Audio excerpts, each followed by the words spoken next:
All right, welcome back to the IBL Podcast. I'm your host, PonyRL. I'm joined today by Blackshaun. Hello, Blackshaun.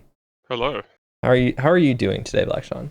I'm doing better, enjoying a break from the IBL at the moment because just came off of a lot of games, a lot of scrims, waking up at 6, 7 a.m. So it's good that I can save myself from a bit of the burnout. I will choose to picture that you're out by a beach somewhere, just relaxing in the sun. Mm-hmm. Tanning. Uh, and then we have hgsmallz. Hello, hgsmallz. I How are you doing as well? I'm chilling. I just got off work. That is relatable and true. I guess with pleasantries out of the way, we can get right into the week 3 schedule. Week 3 just finished up a little bit ago. We had our first game, Impulse versus the Arcane Academy, which we saw Impulse win. Impulse, Arcane Academy, two good B League teams, and both of them good on paper, performing pretty well. Impulse just bouncing off of a win where they didn't have Morpheus, and winning without your star player always a good thing. And Arcane Academy straight wins up until this point. Lost in two maps, and it was two close maps, but two people leading the way for each teams. Morph and Cup on Impulse, and this was a free agent signing, if I'm not mistaken. They just pulled out Cup to play the game because I guess they only had three people in their roster, and it ended up being a very good example of why the free agent signing process can be so successful, because I'm pretty sure he got signed right after the game. So I mean, if that's a complete possibility in the IBL. Get signed as a free agent for one game, play well, you might end up on the team. And Cal, the first pick in the draft, I'm correct, doing all right on Arcane's side as well. Skullad leading the way as the vet on that team, and everyone else having mixed negative-ish performances. But Impulse came up with the win. But I think the highlight of the game was Cup, you know, being signed as a free agent, doing the best, then being signed right after, shows that that is completely a possibility that can happen in the IBL, and people who aren't on a team should look out at that. Yeah, I mean, I just think in this game, Impulse was better at playing around mid. I expected Arcane to actually win. I thought they'd have better prep, but it was just Impulse's play around mid that won them this game. All right, then on that Monday, we had another game. We had Donut Kingdom dropping to Impact. So I think this is the game that asserted Impact's dominance over the league. Donut Kingdom and Impact are two of the top teams in the league, and Impact won in a pretty deciding fashion. I think that Impact's advantage they have over most teams is that they have consistent fragging power in every role, whereas most other teams look to find their spots. I do think that the map selection had a big deciding factor. I think Graffiti and Watermill have a lot of similarities in terms of kits that probably favored Impact overall. I dropped a fat donut.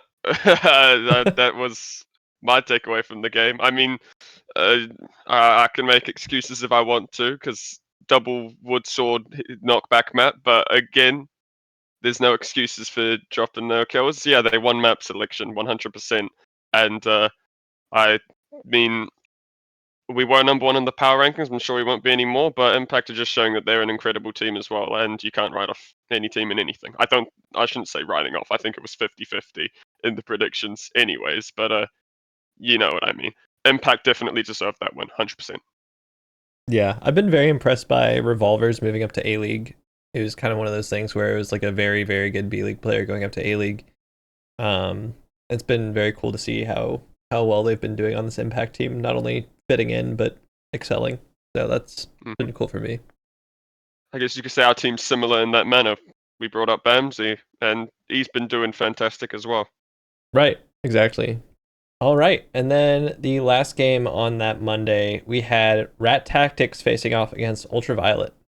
Yeah, this game, uh, you never know when Mass Marvelous is just going to show up and kind of dominate the competition. I mean, I think UV is the team which most people, it's they've been probably the best team on paper, which just haven't been able to get as many wins as they should have. Again, they've only played 4 games. They are 2-2, and they lost to 2 good teams. But when you looked at all of the people's predictions pre-season, a lot of people would be saying, is this team a playoff lock? Is this team not a playoff lock? Will they be in contention? But very few teams came up in mentions for, oh, this team can win it all right off the rip. The only 2 names I really saw show up consistently was Donut Kingdom and Ultraviolet. And for good reason, because Ultraviolet have an incredible lineup. But it's been, I'm not going to say it's been a hard watch, but they just haven't been winning as, many games as you'd think they are. They got 13 kills in this game across 11 maps. They got whooped on Courtyard, and Mass dropped 12-1 on their heads. And I think this game pretty much sent Rotom into retirement. And now they're going to have to figure out what they're going to do. I know they have Orlux as well, but I don't think they've played any of the games, so I don't know. It's going to be hard to fill Rotom's spot regardless. But yeah, it was a great performance from Rat. I think I did watch this game. I definitely saw the graffiti, and I mean, at the end of it, 3-1 comeback. Rat Tactics just put their foot on the pedal and started kicking ass. And yeah, that was kind of the story of this game. And I'm not sure what UV's plan is now without Rotom, but they're gonna have to find a way.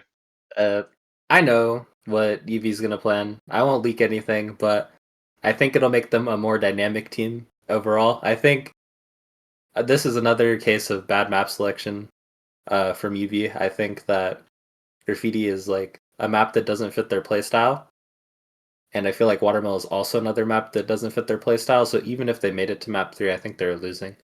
I think that with the roster they have constructed, they should be going for maps that allow them to run it down. Even though they've been good on Watermill, I just don't think into Rat Tactics with the likes of Mass and Psycan or Name. I don't think they're favored. All right, then we start off Tuesday with Infrared beating the Sirens. Kind of expected. I think that Fem did better than I expected in this game, despite only having 4 people show up to the game. It's just Infrared was always going to be one of the best teams in B League, and they kind of just showed, even without Rented, like why they're so good. Bep going 10-5, I think, is the story of the match. I think without Dippy or Rented on their squad and still having this kind of firepower, it just shows like they're just going to be the top of their conference. Or yeah.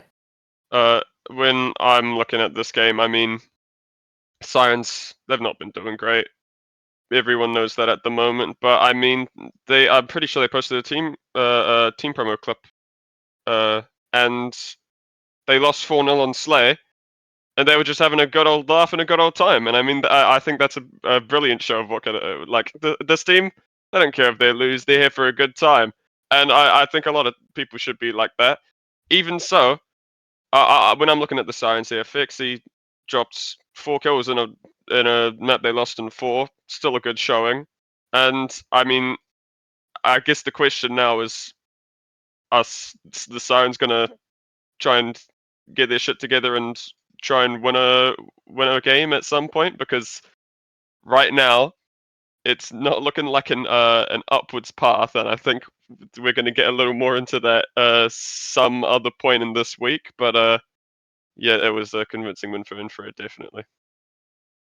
And since this loss, I mean, Sirens have picked up Sodarami, which is like I don't know, that's a really good free agent pickup with the pool of free agents that's left. So I don't think it's completely hopeless for Sirens, but yeah, Infrared always just going to be, I think, favored in this game All right. Then the next game on Tuesday, we had Donut Droppers dropping one onto Impulse.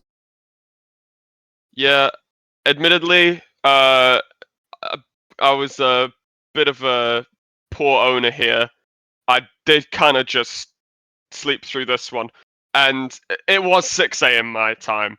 But I'll tell you, when I woke up and I saw that my team had beaten Impulse, I was damn impressed because I mean, Impulse is a great team historically, as they had a great season last season, and I think they were undefeated up until this point. I'm not 100% sure on that, but uh, they got one on them 100%, and I think that they had just come off of a loss, Donut Droppers. They had just lost to Infrared. Getting a win on Impulse is 100% a good pickup. And how many times is it you actually see a team win 2-1 after losing the first map? It's not very common. And it was great numbers from the 3 players that played all the maps on Donut Droppers. Nymph, Bunda, Pig. Pig, excellent draft pickup. So glad we got them. Nymph, I mean, great veteran. Bunda, come back from last season. All good. Konzid kind of showed up out of nowhere for this one and dropped 15 as well. Cup, the free agent signing now on the team, a bunch of kills as well. But again, Morph didn't show up for this game. Would the tides have changed? That's not up to me to answer that. But again, well, I don't think it's that Morph's absence is necessarily the thing to take away from this game and be like, oh, that's the reason. I think that watching it back, Donut played excellently here, and yeah, they deserve the win. To follow up on the glaze of his own team, Blackshaun had, I'm going to glaze them as well. I think that Donut Droppers is the best strategic team in B League.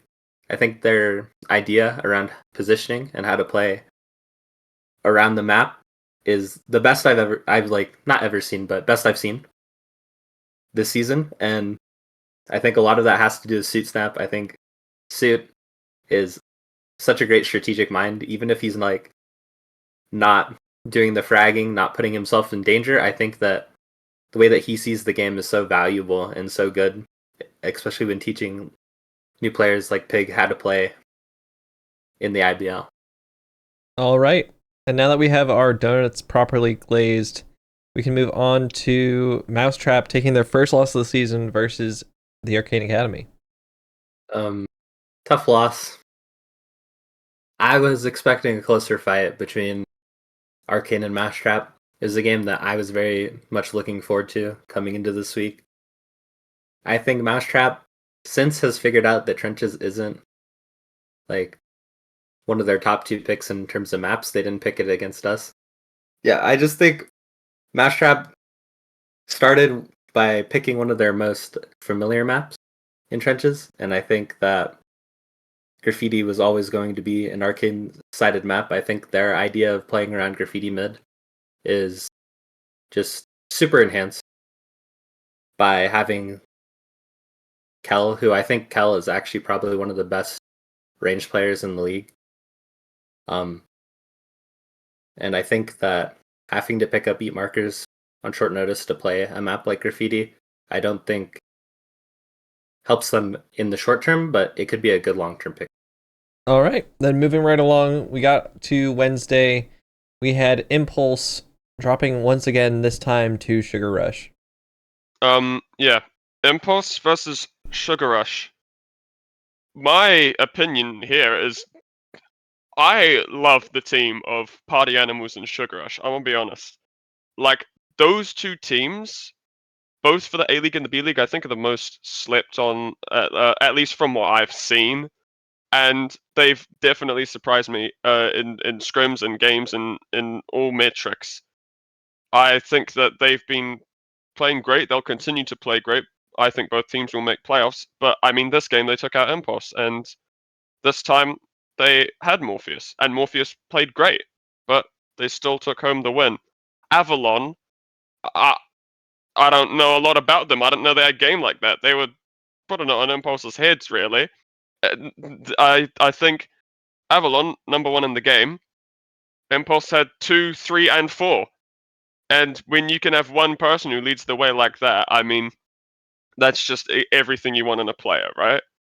And they really were getting the work done here. I think Sugar Rush and Party Animals as well are going to be 2 teams which do really good this season, and I've actually been really enjoying seeing them play. And I don't know why Souls gets so much hate. They're a really good player.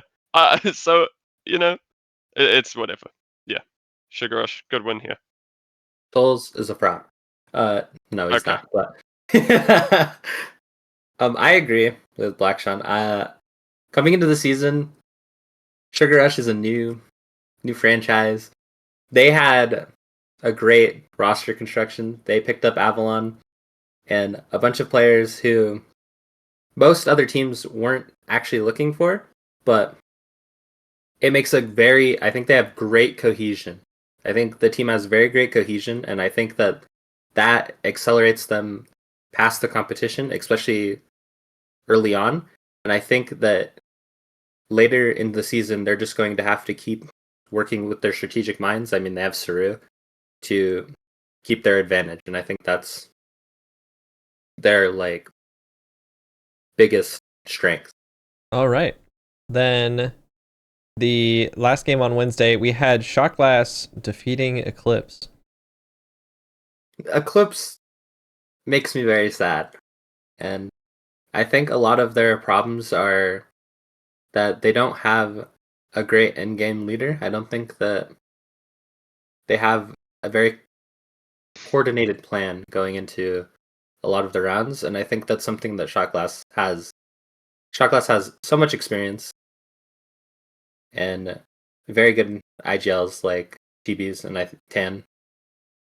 I just think that they were outplanned in this game. I think that Packers did what he was always going to do. He's always going to top frag in a game where Shot Glass is winning from the strategic standpoint. Even though Eclipse got close on Graffiti, I just think Graffiti is a very coin flippy map in some sense, and I think that overall Shot Glass is just the more strategic minded team. Over the season, I hope that Eclipse can find their way, and I think that their mechanics will take them very far if they can find a style that works for them. Yeah, when I look at this, I see a lot of times where, there were early picks that weren't capitalized on. And I mean, in terms of looking at it game sense wise, I mean, everyone can plan for things, but there's two parts to every battle box round, right? There's you put the plan to action, that results in something. And then there's the second part of the round where now you have to just play with what happened off of the plan, because then you're in, I don't know, a 2v2, a 3v2, 3v1, something like that, and then it's your goal to win it off of what's happened there.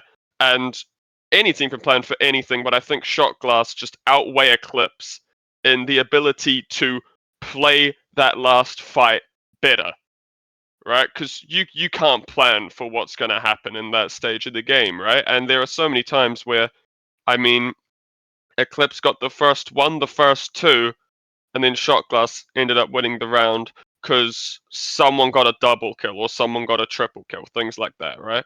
And yeah, Shot Glass, I really want to see Eclipse do well because I really like the team, and I think this was only Life's last game, right? As well, did they? Or I believe Big Meanie so. Tent, should I say? They did retire last week. Not sure if this was their last game, but this may have very well been their last game. So a lot of people dropping out after losing a game. I don't know. I doubt it's because of the very game, but yeah, that is it's always unfortunate to see things like that happen. But yeah. All right. And then I lied. We actually get to see Big Meanie Oi! Pants last game, Eclipse versus Infrared, to start us off on that Thursday. don't sleep on HV. HV's a great player, a great healer, and they showed it in this game. And it's damn hard to get. I mean, with how one-sided a lot of IBL games are these days, you don't often see players get 9 kills. You definitely don't often see players get 9 kills when they lose 8-2. And you definitely do not see. I have to assume I don't actually. Never mind. It was a Slay, so he kind of been playing healer on Slay. But I mean, yeah, HV, really good player, good game sense, good teammate. Showed it in this game. The rest of Eclipse, not so much in this specific fight. But again, you have to look at Eclipse's roster, and just it is good. It is good. Well, we won't know how things are going on in the back end as players, but on paper it looks like a good roster. Thing is, Sugar Rush and Infrared are also very good rosters. I mean, Dippy, Event, and Bep and 4B as your leading 4 is a ridiculous. Like any of those 4 people can help bring a B League championship to a franchise, right? Infrared have just been getting work done recently, so yeah, I think that yeah, good win for Infrared. We'll see how if they just keep that wagon rolling. Yager is the GOAT. That's what I got. That's awesome. I mean, if you can construct the roster, yeah, it's a pretty good job. He did a fantastic job. Mm-hmm. Like, the best trades I've ever seen. He's just the king. I don't know. Last season too. Like, he's just the king. All right, then to finish up that Thursday, we had Donut Kingdom bouncing back to win against Hang 10. Yep. A bit of a sad game for my A League. I feel like they feel that Slay is one of their best maps, and I can agree. I just feel like Donut Kingdom has a very high mechanical skilling, and I don't think that this specific map selection actually goes against the enemy's strengths.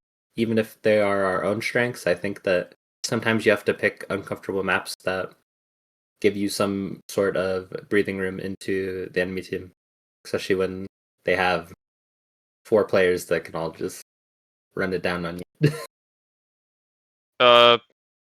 For this one, I mean, yeah, when we were in map selection, we were like, hey, our Slay's good, their Slay's also good. Do we want to just run it and see if we can get them this time? And yeah, we got them that time, thankfully.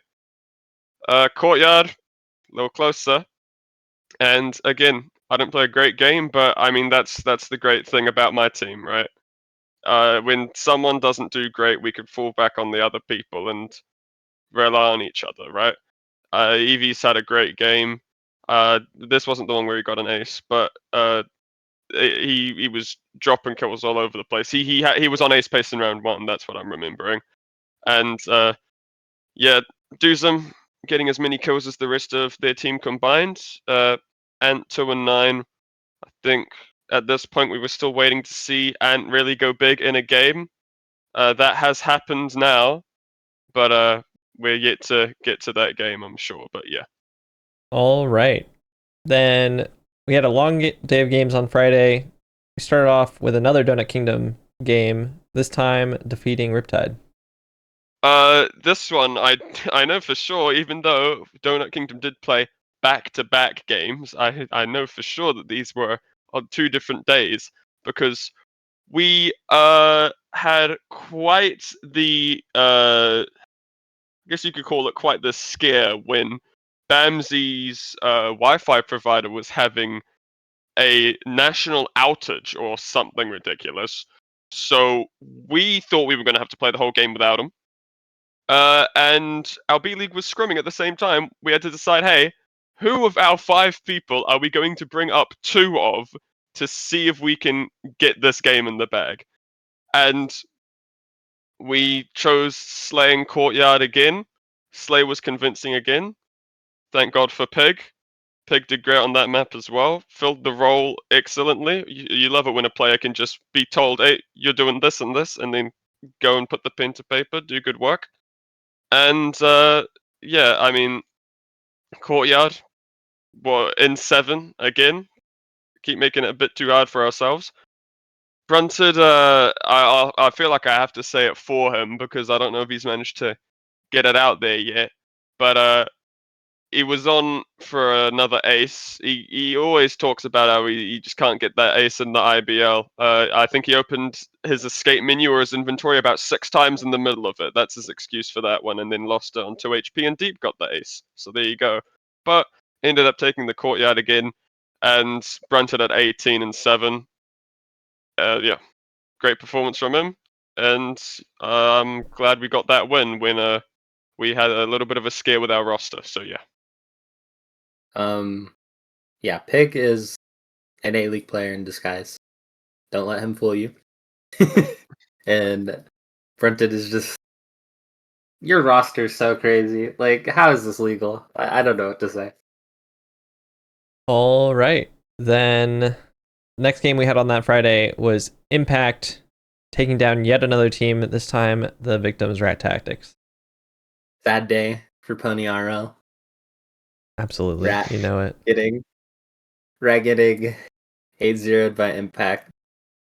I honestly thought Graffiti would be Rat Tactics pick in this situation, and Slay would be Impact's pick, but surprise, no. Impact just has an advantage, I think, on all maps against all teams. Their roster construction is some of the most disgusting I've ever seen. Like, Donuts is disgusting. Impact's is just as bad. All of them going super positive, 9-2, 9-2, 6-1, 5-2. Like, you're just gonna win if you have 4 players that can do that. I think I was saying earlier, you never know when Mass Marvelous is going to go crazy and go 12 and 1. You also never know when he's going to go 1 and 8, right? And he is the main guy on this roster. And I mean, Pony, has your team played a game since this game? Yes. Okay, well, I'll have to get to that later, but I always like thinking that if you have one bad game, you can never have another one right afterwards, right? You can never have 2 bad games in a row, and on the side of Impact, it's like, I mean, when you look at an Impact game and you look for the top frag, it almost feels as if it's just like you spin a wheel and you get one of the 4, right? Because you actually never know who is going to do the best on the team. It could be Yam, Delano, Rev, Zen. It could be any of them because they're all equally as competent and capable of being able to really get the work done. And Impact would have had them as the favourites here. Would not have had them up for an 8-0 win, but that's what ended up happening. And yeah, Rev definitely showing that he's definitely A-League worthy, 100%. No comment from me here. We'll move quickly right along. Next game on Friday, we had Serpentine taking down the Tavern. Yeah, I mean, this game, I love Serpentine's team. I like the whole roster, good friends with all the roster, and Tavern, I mean, God, they have had a rough run, and it's a lot of questions again. I've had to ask it a few times already. Do they win if they have X and Y and Z? Because they didn't this time. Their roster, Bread, Red 2, Seday's Snom, who I don't know if Snom was on the A League or the B League at this point, and they were a call up, but it's not the same as, you know, Floofy and Kelsey and the other 3. Like, they're missing crucial parts. They're also now missing Bread after this game, if I'm not mistaken. Oh, actually, I won't get to that yet, because there are 2 more games that the Tavern played right afterwards, so I might be calling it a bit early here. But yeah, Serpentine, I mean, in my opinion, the story of the game is you come back from 3-1 on map 3. That's what every team wants to be able to do. Got a feel for Sedays a little, dropping all 4 of Tavern's kills in those last ones. And Lux, man, love the guy, but he got too many orb kills, man. He's beating me on the leaderboard now, and I can't keep it up because I'm a healer player. But hey, it's okay. He's doing his thing. Love seeing people getting 3 orb kills on a courtyard. Trenches not so much, but courtyard, goddamn, that's good work from Lux. And I mean, Lux 14 and 14. Kuba went 16 and 7, which is ridiculous. But I love seeing Lux do well because I think there were question marks on him this season as well. And there's still question marks in my eyes on Sedays because goddamn, Sedays has been playing good. They've been playing excellent, and I don't know where it's all come from, but I mean, I don't even think you can really write the Tavern out yet. I know they've lost half their roster, but yeah, I'm excited to see how both these teams do in the future and what a win this was for Serpentine.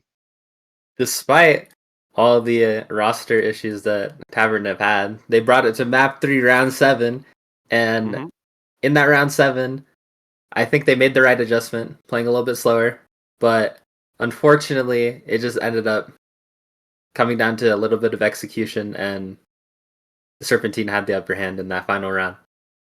All right, then moving right along, we move back to the B League. We had Serpens dropping, unfortunately, to the Donut Droppers. Shoot Snap Legacy map? All I'm gonna say. Glaze! Snap Legacy. Glaze! Yeah, Shoot call him Snap. Slay Snap for a reason. Yes. Suit is my king. Like, almost got an ace.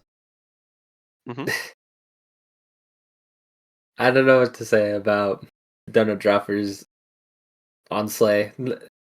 When you play against Donut on Slay, it feels suffocating. They just know everything about this map. And Pumpkin, I think they have a very good understanding of how to position on Pumpkin. I think Slay and Pumpkin are 2 of the maps that positioning matters the most. And I think them getting those 2 maps first was bound to be pretty advantageous for them in this game. What I will say is, I did just hold myself back from nearly audibly gasping when I saw that Serpents picked Slay and Donut picked Pumpkin Patch. I thought it was 100% the other way around, but clearly not. And I mean, really, I'm not sure how much it matters at the end of the day. If a team beats you on 4-1 on 2 maps, I mean, you'd have to ask yourself how many maps can you really win against them out of the 7, right? Bunda dropped 7 kills in 2 rounds between those 2 maps, and I mean, little fun fact: that game, Suit had a triple kill, Bunda had a triple kill, Tafo had a triple kill, Pig had a triple kill. So, and that's completely ignoring Bunda's ace, which I've seen back and was beautiful. So, yeah, it was a very, very good game all around for the lot. Yeah, proud of my B League for sure. All right, then right back over to the A League. We had the Syndicate also taking down the Tavern. Yeah, Syndicate are damn strong, man. Don't sleep on. Well, no, I don't even need to say don't sleep on Syndicate. No one's sleeping on Syndicate. I know what this team can do. I'm not gonna say why. You know why. They can really kick ass when they need to, and it's pretty much like, I know they lost Sharpa. They still have Fui, Control, and Dimmers. They've got Gray and Bid. I mean, I know that Gray is an incredible. Gray is more incredible of a teammate than a player, and he's an incredible player. So I'm really giving him the credit there. I loved Gray as a teammate, and I'm sure that the Syndicate, knowing that they're a good group of people as well, I haven't seen it like actually in depth and in the calls and whatnot, but they must work incredibly together. And I mean, Beard only comes on for the non-healer maps for all I know, but when they do, they entered with a triple. So I mean, you see people just being able to all perform on a team, and that's exactly what you want to see. Again, here it's the Tavern with a roster which isn't exactly what they would have hoped for at this part of the season. Once again, losing, not as close as this time to where you really want to ask yourself the question, could it have been? But yeah, again, Saday's still being the third or tied second best player in this game in terms of KD. So they're still doing great. But Syndicate, I mean, what an excellent team. And they're 100% a playoff lock in my eyes. Yeah, he covered it. All right, then we get to the end of Friday with a good bit of news for the Tavern as they pick up a win against Lotus. I think Tavern getting a win like this is definitely bringing their hopes up. Lotus has been struggling a lot, and I don't exactly know why. I feel like their roster actually should be stronger than how it's appearing, but they're just not finding them win or those wins. When I look at this, I just think, hey, good for Tavern. They deserve one. Playing with this roster 3 times a day, or 3 times in a day, which they just. My biggest privilege in the IBL is that I've never had to really deal with someone on my team just dipping out of nowhere, right? And to lose crucial players, it must be just awful. But I'm glad to see that they can get the work done without, because they're going to have to live with this roster for a while. Because Bread is gone now. I think this was Bread's last game, and I don't think Kelsey is coming back. I think Floofy is, so they'll at least get Floofy because they're just on a suspension, if I remember correctly. But I mean, yeah, they also did sign Snom to the A League, so I guess they're going to be running Red, Sadays, Snom, Floofy. Snom, a good B League player. Snom played well in this game as well. The whole team did. Bread went 8-1. Thing is, top frag was Skate. I mean, Skate is always good at just getting those picks when it comes down to it. So that doesn't surprise me incredibly, but really, I'm just glad that Tavern managed to get a win here across these 3 games today. All right, then the first game of Saturday, getting into the weekend of week 3, we had Goth Money facing at that time, undefeated Eternal Rising and coming out on top. I love Goth Money as a team. I mean, Kipler's is great. Uko is great. Mass is great. And I mean, the rest of them are also players who you'd want on a B League roster, like 100%. And Goth Money really had been that team, because there's always one team which you're just like, God damn, they had a lot of map 3 losses. Like, we haven't even seen that many map 3s this season. They'd lost 2 or 3, but Kipler's has been played great in this game, and they took down Eternal Rising. People say because Goth Money hadn't won yet, Eternal Rising hadn't lost yet, that this is an upset. I don't think it is.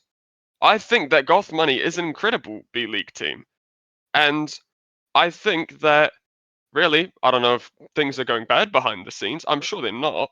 I think that this team is able to do really, really well, and they've just, not been getting those wins, because sometimes you like, and I'll use one game as an example. I know it's probably it's going to sound like I'm really hung up on it, but I mean, Donut Kingdom versus Syndicate. We played that game great. I feel like I played the game well. Sometimes you play and you just don't win on the day. I feel like that's what's been happening to Gotham. They just didn't win it that day. And now they're getting wins, and I'm really glad to see it. 1v3 from Uko in the last round as well. I've seen it. It was spectacular. So, yeah. Great highlight, great game, and I'm glad Goth Money's doing well. I think Eternal Rising is a very fun team for me personally. They basically took the CBB Warriors and built a team around them, and something happened in before this game where they had to sign free agent Pinky, and Pinky is playing on this team. He's now on the official team, but wasn't before this game. I think that had something to do with their loss on Courtyard, or at least had an effect on how they were playing the map. I think in the future, I think this is the day where Eternal Rising just had that loss that they're gonna have, right? But I think in the future they'll bounce back and they're gonna be one of the strongest teams in B League. All right, moving right along, we had Divine Rising dropping to Hang 10. Oh, this is the game I was talking about earlier as well. The Duzum bottom frag game. I think And the Apple bottom frag game too. disgusting. No. I do think that Divine Rising actually relies on Apple a lot more. And I think that the way Hang 10 were playing around Apple was just to neutralize Apple. Not that I would know this based on, like, I didn't know this beforehand, but observing the game, it looked like Apple was just being targeted if you watch the game, right? And I think that Apple being neutralized just opens up so many doors for Hang 10 in the game that with Apple playing, they would not have seen. Yeah, I mean, a lot of battle box kind of strategies kind of come down to one or the other, and one of them is the one is, well, you could target their best player and try and get rid of them, or the other is you could try and get rid of the three because they're not as good, and then leave it down to the best player and they can't do much. In this case, they tried to get rid of the best player and they did a pretty good damn job at it. I was saying earlier, Antfrost, they needed that big game. Hey, they got it here, 11-6. Some good moments. I mean, Antfrost played this game damn well. Duzum bottom frag, Apple bottom frag is probably the takeaway that people see when they look at the stats. That's how I saw it. And I mean, yeah, anyone can show up. I'm glad mine had a good game as well. Mine, I don't think has been playing every single Divine Rising game, so I'm glad that they could show up and do pretty well, especially given that they'd been on Serpentine for the longest time. But yeah, there was Hang 10's winning this game. All right, then we had Lotus again, this time losing to Riptide. Hey, Skate got an ace in a nice little 3-round stretch where it was the only 3 rounds that they won. And it's, I mean, Riptide, their team, when you've got, Scouts didn't even play this game. I don't know if they were there, but you think of Scouts as kind of I'm not sure the word, but it's like the team revolves around them, right? When Scouts is on a team, because he just takes that position. They didn't have Scouts for either of the maps. Not sure if it's because they didn't play those maps or because he wasn't there. But regardless, no Scouts, no problem, right? They did just fine this game, and I think Deep is going to be playing a massive part in that because Deep is a great player. They missed a season, and they're making sure that no one's going to forget their name because in a game where there were admittedly not that many kills, for a game with 11 rounds. Deep got a damn lot of them. They brought up Mudman's son as a free agent to play one game, and they only ended up playing one map. They lost that one 4-0. The other one ended up being quite a bit closer.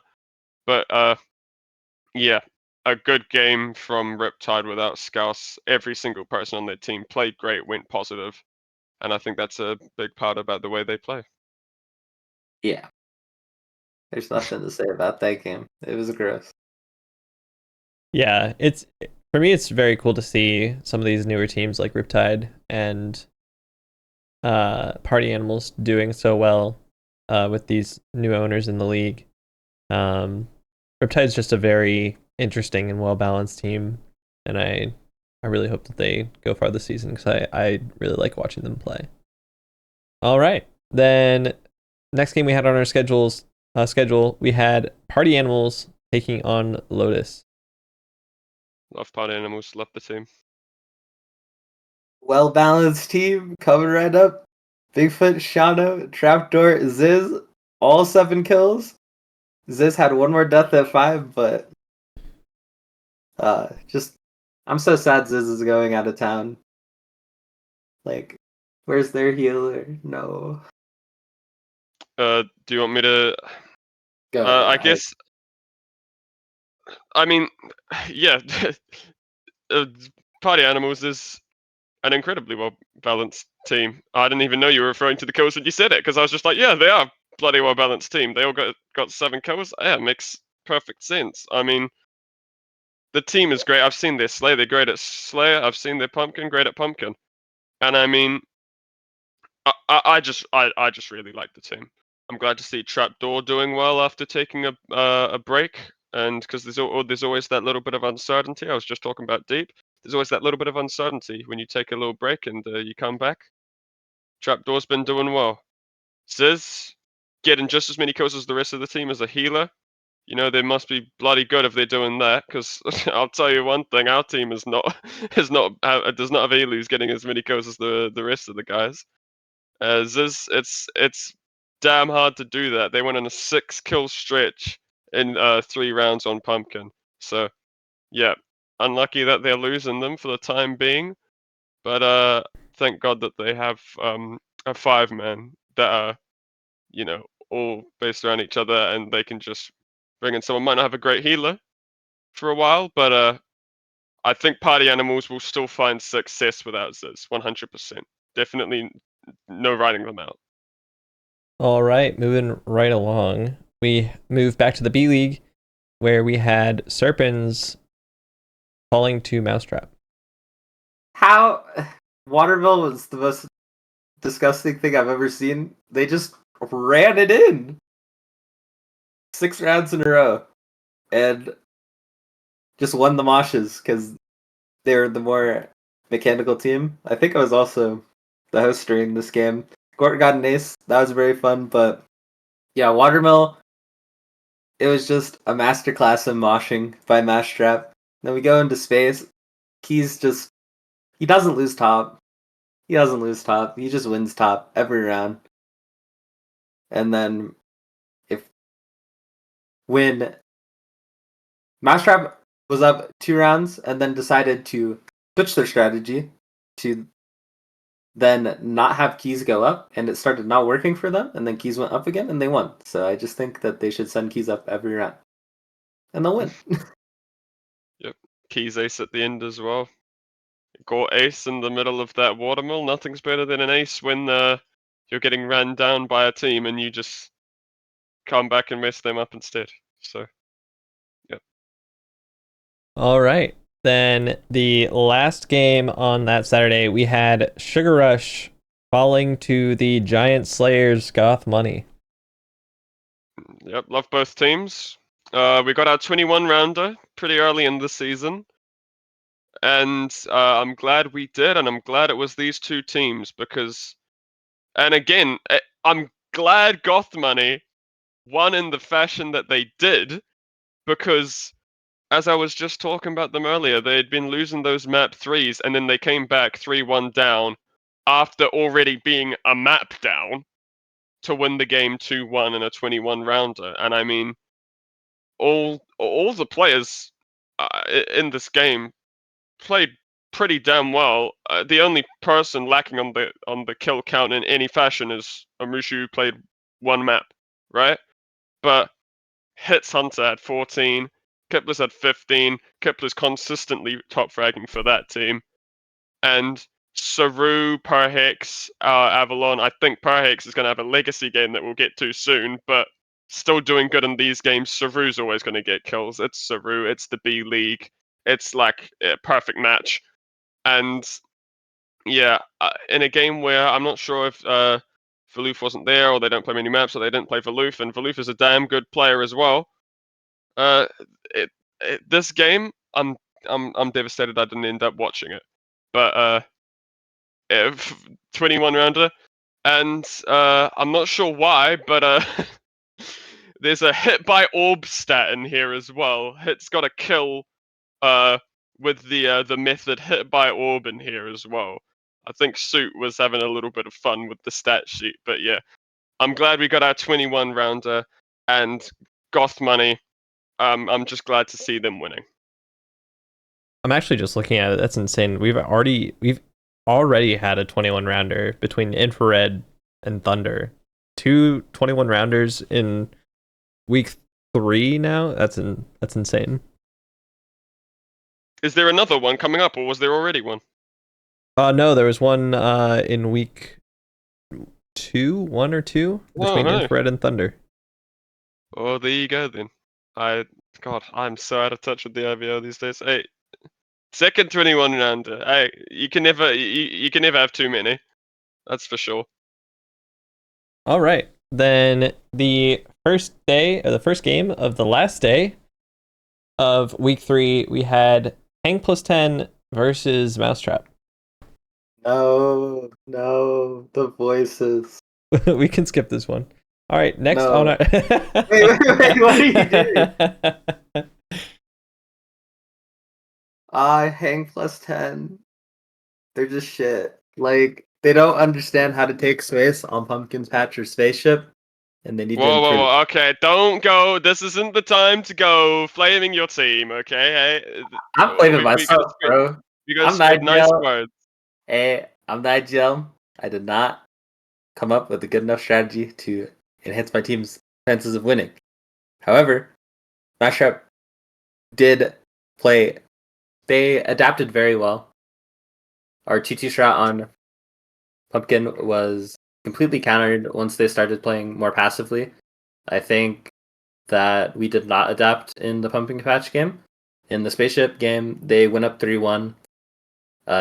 Basically just by Keys winning top fight and us not taking space on pillars effectively while Infinity ran it down. And once we started actually playing a little bit more aggressively on our advantaged pillar, we started to take it back, and then we got filled on because none of us watched it. That's what happened. I mean, I'm looking from what I'm seeing now. I mean, no one on Hang plus 10 played bad stat wise, and no one on Mousetrap played bad stat wise. It was a game where everyone had at least 6, and I think this is gonna a tiny little bit unspoken, because I mean, of these last Mousetrap games, no one's really said it yet, but god damn, Keys is playing well. Keys is just what a draft pickup at the moment. They've been dominating the B League at the moment. They're dropping however many kills every game. You feel like they're getting an ace every other like 2-3 games, and it's like I don't know. I feel like they could have a performance almost similar to Bamsey, maybe. I don't know. Maybe it's a bit early to say that. I don't think they're better than Bamsey by any means, because I gotta stay by my guy, and I'm not gonna be comparing. But Keys has been playing excellent in the B League, and Pine. I mean, I'm glad that Pine is actually like doing well in games, because people still take Pine as a joke for some reason, and like especially when it's gone from what 100, 200 reacts on this message and will sign Pine Block to this guy actually being a good, reliable B League option, right? And I think that's good to see the progression of people actively in games. So yeah, good one for Mousetrap. Yeah. All right. Then the second game of the day, we had Rat Tactics falling to our group favorite Party Animals. Yeah, Party Animals, group favorite. Yeah, you could call them that. I look at this game and it's like, the more I think about it, the more I'm wondering how much Party Animals are going to suffer with the loss of Ziz. Because for Ziz to be playing heals on 100% all three of these maps, Graffiti, Pumpkin, Courtyard, and top fragging by a decent number to lead their team to a win after going down 4-0 on map 1. That's a challenge. And they've done it in their last game for quite a while. It's an unfortunate loss for Rat here. Sycan's played a great game. And they went, 10-4 in one map where they won, one map where they lost. They didn't play one of them, right? And again, Mass should be. You'd expect Mass to be playing better in these kind of situations, especially given that Mass only had one kill up until that very last map. So it's you can pinpoint things and this and that, but in reality, I mean, I think that Party Animals kind of just outperformed them in these last two maps, Rat Tactics, and Ziz played a great game, but even so did Bigfoot, Trapdoor, Shiano, and I think that Party Animals are really going to be feeling the loss of Ziz after that one, 100%. Yeah, I agree. I think that Party Animals' strength lies in the fact that they have such high fragging power in the healing role. And I think that the map selection in particular was perfectly done by Party Animals to get them in a situation where they can utilize Ziz most effectively, where we have the one Rat Tactics pick being Graffiti, which is a map where Ziz has to play with a KB sword. But then we go over to Pumpkin Patch, which is a map where you can force moshes with Ziz, and then there's the cider ending up being Courtyard, which is another map where you can force moshes. Yeah, there's a lot of things you can do to force fights, and I think that having that with Ziz on the team is just going to always lead to a pretty big advantage for Party Animal. All right. Then the next game we had on our schedule was another Rat Tactics game, this time defeating Femme Fatales. Fem almost won a map. Fem almost did it. Fortunately, Mass decided to become Mass Marvelous and shut them down real quickly. I'm so sorry, Fem. Fim, man, it's I love Fim's team. It's rough seeing them not do as well as you'd think that they should be. But I mean, I was saying it earlier. Good players should never have two bad games in a row. And I mean, yeah, Mass went 14-3. He did not have two bad games in a row for sure. And especially going back to back, it really takes something to underperform and then just go snap of a finger, scratch that, run it back the next game, and then drop 8 kills in 4 rounds to close Graffiti. I mean, yeah, I do wish to see this Fem roster succeed at some point. It's just not really happened yet, but you think it must, because the lineup of Luna, Caution, Marie, Gecko, That is not the lineup where you go, oh, that's the team that's going to lose 17, 18 games this season. That absolutely not. In any world, that team should be a playoff contention question easily.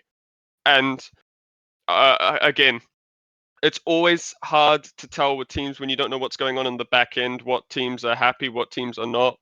But I really want to see this FIM team do well in the future. But Rat had it 100% here. Good performance from Mass, Winters, Wavo, Names, Psychons, all just putting in the work in this one. Yeah. All right, our last two games of week 3 head back to the B League. We had a duo of Sirens losses. First with the Shinji Kato. Yep. Sirens, I mean, no one's really going into games expecting Sirens to win at this point. I don't even need to look at that. I can look at the game sheet without even looking at the numbers on the side and count how many kills the Sirens had, because it's 1, 2, 3, 4. That's how many.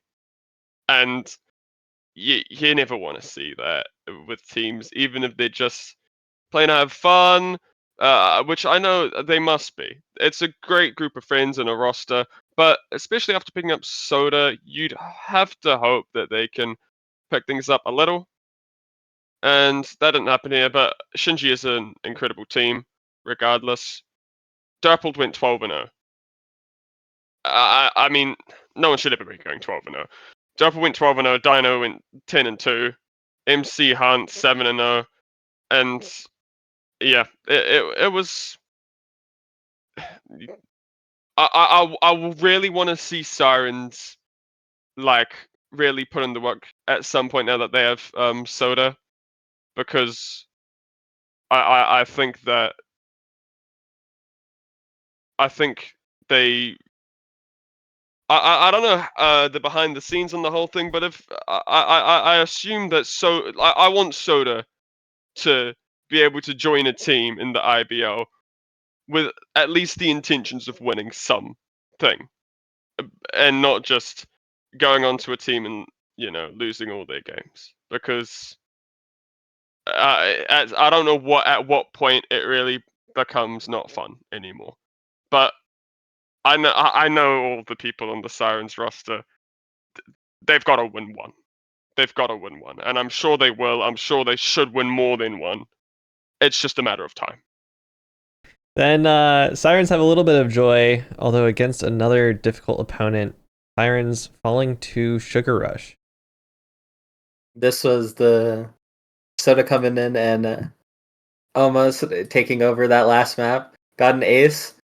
They were so close to going to map 3. I'm so sad that they weren't able to, but for Hex kind of just put it on their head. I don't know. Yeah, this was the Pro Hex Legacy game that I was talking about, because I know I'd seen it at some point. They had a burger and 3, right? I could. The amount of people I know have gotten a burger and 3 in any battle box scenario, I could probably count on one hand. To do it in the IBL, I only know 2, and Pro Hex is now one of them. We got an ace and then backed it up with 2 triple kills, right? And I'm glad. Hey, Sirens almost got a map. I'm glad Soda Army got an ace after showing up on this team, and it's showing that Soda might be able to actually get this team rolling a bit, right? And again, I don't know what's going on the back end of things. I have no idea if the Sirens' intentions are to win or to just have fun, because I'm still going off that one clip where they lose 4-0 on Slay and then just start all laughing and being joyous. I hope that is their motive at the moment, and they're not getting all demotivated because of what's been going on. But I'm glad to see that Soda was putting in the work on that last map. They almost got one, didn't end up happening. But yeah, that's just how it is, and that's, I guess, what puts the end to week 3. Yeah. All right. Well, that puts a nice bow onto week 3. Lots of great games in there. Do either of you have any big takeaways from week 3? I'm definitely glad about Goth Money, and I'm on the whole party animals thing. I still think that who was their 5th? I'm forgetting. I can't believe I'm forgetting their 5th. It's Neon, right? Yes. They have Neon as well. Yeah. I know Neon can play healer. They have before in comp, but if they're gonna need to step in and fill Ziz's role, I mean, I don't think it'll be the end of the world. I don't, because especially with the way Party Animals have been playing, it's not a short vacation. This has gone for almost the rest of the season, up until the point where there's only one game a week, right? Yeesh. So they're gonna have to hope that, Neon can get something done. I don't know, maybe they'll even bring up like Valoof or something, but I'm sure that it's not the end of the world for Party Animals here. And other things that come off at the top of my head, I'm glad Ant had a good game in that one. And yeah, there was a lot of action in that week, but I'm pretty sure with that week, I might be wrong in saying this, but we lost. Eternal Rising lost. I guess Impact is now the only team which is yet to lose anything in either league. I'm pretty sure now. I believe Syndicate is 3-0 right now. Oh, Syndicate's 3. Oh, well, that's like Mickey. That's just because they aren't playing games. Okay, whatever. But I guess if we're going into it, there is a game in week 4 which will definitely have some talking points on it. But we can get to that in a second. All right, HG, what do you have in terms of week 3 takeaways? Yeah, I think the absence of undefeated teams besides Impact is great for the league. I think high competition is always good. I think that I agree that there is an exciting game coming in week 4. You alluded to it. All right, well then I guess I can stop holding you back from talking about week 4. Let's get into the games that we are most looking forward to in week 4, starting with HG. I will leave the one for Blackshaun. Well, you want me to talk about it now, or you're gonna get rid of a few and then? Okay. I will go for one game that I think will be fun to watch. I think Riptide versus Nova will be very fun to watch. I think Nova is going to have some roster struggles coming in the week to actually put together a team to go against Riptide, but I am excited to see the reigning champions face an exciting new franchise like Riptide with a fun playstyle behind Scouse.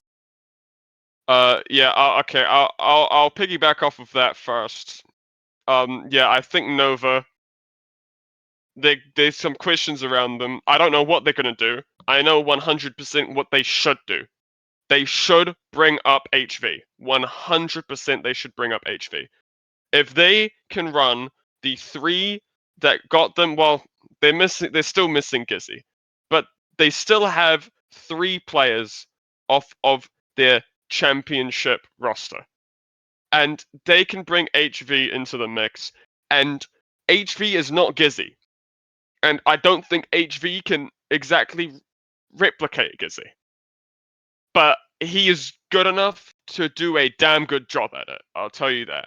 HV, I think there are people who are actually better fits for the A League than they are the B League. I believe that, and I believe that HV is definitely one of those people. I think HV is a better fit for the A League than the B League. I think HV needs to go to the A League and before that game, because I think Nova will start seeing immediate success if that happens. Especially after losing to Hang 10, they're going to want to get some things kind of the other way around, right? When you're looking at the rest of the games, there's definitely a headliner as I was just saying, there's only 2 undefeated teams left in either league. Thankfully, they're both in the A League. Thankfully, there will only be one after this Friday because Impact and Syndicate are playing. I don't know what to make of it. I think my guess is I think if it's a close game, Syndicate will win it. But if it's not a close game, Impact will win it. I think Impact's either going to run away with it or it's going to be close and Syndicate come out. But it is going to be a great game to watch. Close Combat versus Riptide before that, I also think will be pretty intriguing. Riptide, they've been doing well. They haven't played a lot, but they have been doing well from what they've shown. I mean, when you've only lost to one team and that team is Donut Kingdom, I mean, you can't be that butthurt about it. Close Combat, they're 0-3. They still have something to show, and I hope that they do. For the rest of the A-League games, I'm not too excited. Maybe about Divine Rising Serpentine. I think that'll be a good one. And I think I do want to see Mine play that one because I think Mine Lover versus Serpentine would be quite exciting. In terms of the B League games, I mean Shinji versus Shotglass, you've always got to love that, right? You've always got to love a finals rematch. We saw it in Nova Hang 10 earlier. I'm sure Shinji and Shotglass will be just as entertaining. I think Eternal Rising versus Shinji will also be a good one. But my headliner out of those is gonna be Infrared Impulse. I still have a lot of hope in Impulse, and it is crazy to say that at the moment that Impulse is not in playoffs. I know it's been 3 weeks, but provisionally Impulse isn't in playoffs, which is ridiculous. But I think Infrared Impulse is going to be a great game. That's my headliner for the B League. But I think week 4 overall is going to be a good one because there's plenty of games and there's plenty of good games. So week 4, yeah, I'm excited. All right. Do either of you have any closing comments before we wrap it up?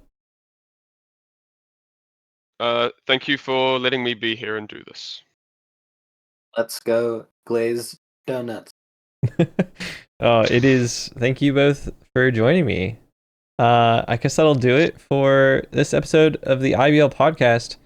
We will see you at the end of week 4 next week. Next week? Mm-hmm. Maybe. I guess so. Yeah. We'll see. We will see.